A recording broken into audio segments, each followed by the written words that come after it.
ग्राहकांच्या नावावर असलेल्या घरगुती गॅस सिलेंडरमधील गॅस मोटारीच्या सहाय्याने व्यावसायिक सिलेंडरमध्ये भरून त्यांचा काळाबाजार करणाऱ्या एका अड्ड्यावर शनीपेठ पोलिसांनी छापा टाकला।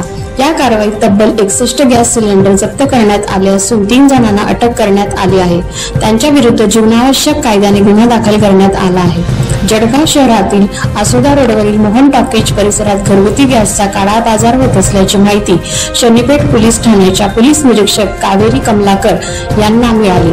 त्यांनी मंगळवारी दुपारी 1:30 वाजेच्या सुमारास पथकासह या ठिकाणी जाऊन कारवाई केली।